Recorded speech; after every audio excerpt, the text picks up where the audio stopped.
Ngayong araw, ipapaliwanag ko ang isang simpleng Python program na tumutukoy kung ang isang numero ay even o odd at kung paano gumagana ang bawat bahagi ng code mula sa function, variables hanggang sa final output.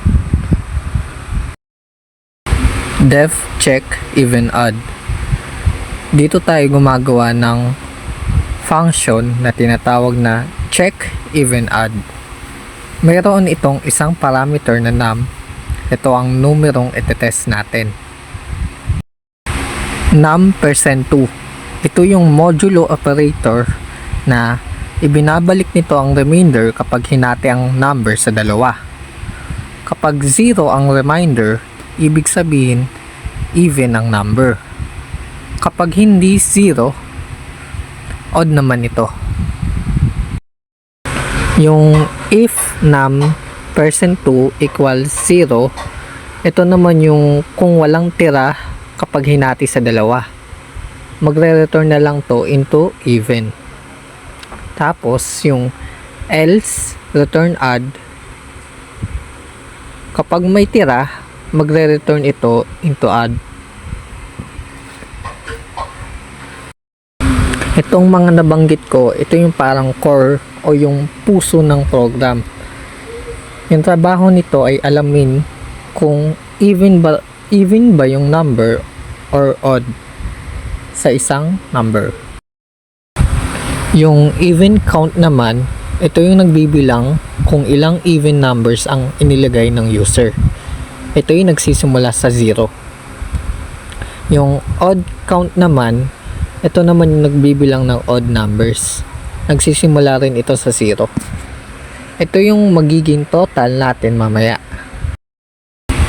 Ito yung instruction na nagpapakita ng mensahe na kailangan ng user maglagay ng 5 numero. Ito naman yung loop para sa 5 inputs. Yung nakikita nyong for I in range 5, yung trabaho niyan is paulit-ulit na tatakbo ang loop sa 5 beses. Ang variable na I, ito ay nagsisimula sa 0 hanggang 4. Yung n equals int, input, tapos yung f number ay plus 1. Ito naman yung kumukuha tayo ng input mula sa user.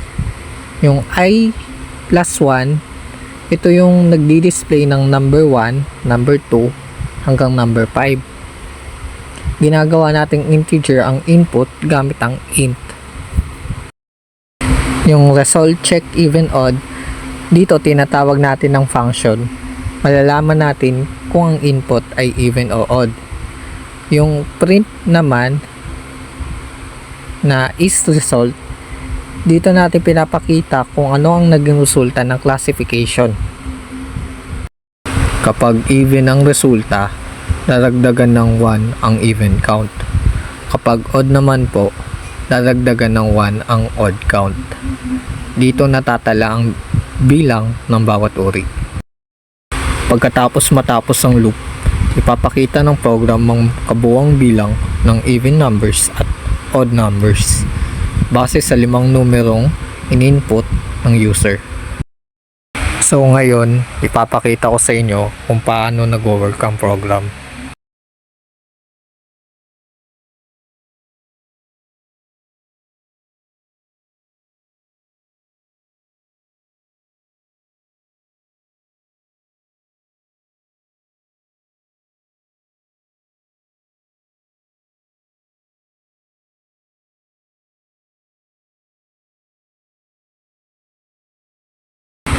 Sa program na ito, gumamit tayo ng function upang matukoy kung ang isang number ay even o odd.